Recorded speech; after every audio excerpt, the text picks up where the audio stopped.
Hello प्यारे बच्चों, सभी को मेरा नमस्कार बच्चों। बच्चों, आज की इस वीडियो में हम करेंगे कक्षा 8 विज्ञान विषय रहेगा। अध्याय 12 है इसमें घर्षण। घर्षण पाठ के उड़ान की कार्यपुस्तिका हम करेंगे बच्चों। कौन सी कार्यपुस्तिका? उड़ान की कार्यपुस्तिका करेंगे तो इसमें घर्षण अध्याय।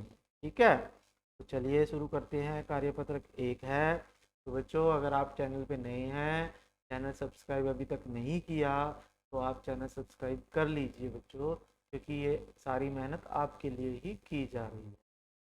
तो कार्यपत्रक 1 में देखिए, आप प्रश्न है, किसी चलती हुई वस्तु की गति को कम करने के लिए हम क्या कर सकते हैं। जैसे साइकिल चल रही है, कोई बच्चा साइकिल पे जा रहा है, तो उस साइकिल को हमने रोकना है, उसकी गति को कम करना है, तो क्या कर सकते हैं? तो दो काम कर सकते हैं हम। इसको पीछे से खींच लें।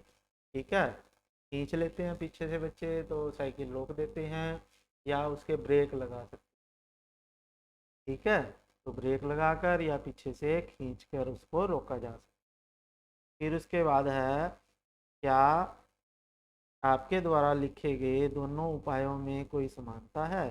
तो हाँ, है दोनों में समानता। तो क्या समानता है दोनों में? दोनों में एक तो वस्तु रुक गई, दोनों से वस्तु रुक जाती है। और दूसरी क्या है, दोनों के करने के लिए हमें बल लगाना पड़ता है बच्चों। जैसे रोप खींचने के लिए भी हमने उसके ऊपर पीछे से खींचा, तो उसको बल लगाया। ठीक है, और ब्रेक लगाई, ब्रेक भी लगाने के लिए हमें बल लगाना पड़ता है। वो बल लगाया दोनों पे, तो इसलिए वो वस्तु रुक गई है। ये कार्यपत्रक 2 है बच्चों। राम के जूते कुछ दिनों के बाद उनके तलवे जो हैं घिस जाते हैं, नीचे से टूट जाते हैं। आप देखते हो ना, जब हमारे जूते, हम ज़्यादा खेलते हैं कूदते हैं, या कुछ समय के बाद, महीने 2 महीने के बाद, हमारे जूते हैं नीचे से घिसने शुरू हो जाते हैं। क्यों घिसते हैं बच्चों वो? क्यों घिसते हैं? क्योंकि जो ज़मीन है, जब हम चलते हैं ना, तो ज़मीन के साथ रगड़ के चलते हैं, पैर या जूता रगड़ता है, तो वो घिस जाता है। ठीक है, घर्षण के कारण हो जाता है वो। घर्षण होता है ना, जब धरती और जूते के बीच में घर्षण बल लगता है, जिसकी वजह से वो हो जाता है।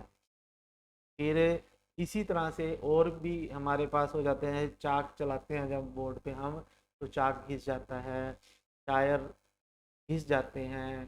ठीक है, टायर, जैसे साइकिल का टायर आपने नया डलवाया, तो 2-3 साल बाद वो घिस जाता है। साइकिल के ब्रेक लगाते हैं, तो जो साइकिल के ब्रेक होते हैं ना नीचे, वो घिस जाते हैं बार बार लग के। ठीक है, फिर हमें नए गुटके उसमें डलवाने पड़ते हैं। कपड़ा घिस जाता है। ठीक है, कपड़े फट जाते हैं कई बार घिस के। जैसे बच्चे क्या करते हैं, छोटे बच्चे जब खेलते हैं ना, तो वो एक दूसरे की टांगे पकड़ के ऐसे खींचते हैं, तो कई बार उनके बेचारों के पीछे से जो कपड़े होते हैं, जो पजामा होता है, पैंट होता है, वो घिस के फट जाती है। तो वो भी घर्षण के कारण ही होता है बच्चों। फिर है कार्यपत्रक 3 है। इसमें एक क्रियाकलाप किया हुआ है इसने। एक लकड़ी की ना फट्टी लेनी है। एक लकड़ी की फट्टी ली या फट्टा ले लें, और उसको, उसके ऊपर एक डाइस, डाइस होती है, लकड़ी का गुटका है, कांच है, छोटा पहिया है। तो ये हमने उसके ऊपर लुढ़काने हैं। जैसे कि लुढ़काने हैं, जैसे हम क्या करते हैं, एक इस तरह से एक लकड़ी का फट्टा ले लेंगे, उसको ना ऐसे लगाएंगे। ठीक, और उसके ऊपर हम क्या करेंगे, फिर इस तरह से पहले हमने क्या करना, लकड़ी के फट्टे को यहाँ रखना है, और इसको ऐसे उठाना है जब तक वो नीचे नहीं चला जाता। ठीक है, अपने आप लुढ़कने लग जाए। फिर ऐसे ही उसके ऊपर कांच को लुढ़काएंगे। ऐसे ही हमने एक पहिया लेना है, उसको रखेंगे, और उसको देखना है वो कहाँ तक जाता है। तो इस तरह से एक्टिविटी करनी है हमने। तो और प्रश्न है नीचे, तो सबसे ज़्यादा तेज गति से कौन लुढ़कता है नीचे? कौन लुढ़केगा? जो कांचा है, कांचा यानी गोली होती है ना कांच की, जिसके साथ बच्चे खेलते हैं, कंचे भी बोलते हैं जिसे।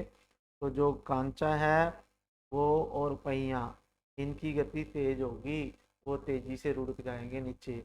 लेकिन जो लकड़ी का गुटका हमने रखा है या डाइस रखा है जिसे लूडो खेलते हैं, वो नीचे फिसल के जाती हैं, लेकिन उतनी गति से नहीं जाती जितनी कंचा जाता है या पहिया जाता है। फिर उसके बाद हम क्या करते हैं, जो हमने फट्टा लिया है ना, उसके ऊपर हम रेत या बालू रख देते हैं। रेत थोड़ा सा गिरा देते हैं, फिर उसके ऊपर हम दोबारा से लकड़ी की फट्टी रख के लकड़ी का टुकड़ा रखेंगे, फिर देखेंगे वो किस गति से क्या उसके ऊपर कुछ असर हुआ। तो आप सोचो, अगर हम लकड़ी की फट्टी के नीचे रेत बिछा दें, फिर उसको खींचें, तो क्या वो आसानी से जाएगी नीचे? तो हाँ,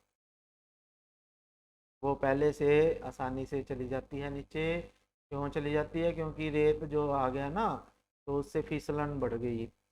तो वस्तु के आकार में और सतह में ये आया कि सतह पर फिसलन बढ़ गई। कई बार क्या होता है, जहाँ पे रेत पड़ा होता है ना, उसमें हम भी फिसल जाते हैं, तो वो फिसलन बढ़ जाती है, जिसके कारण वहाँ पे घर्षण कम हो जाता है, जिसके कारण फिर वो तेजी से वस्तुएं नीचे जाती हैं।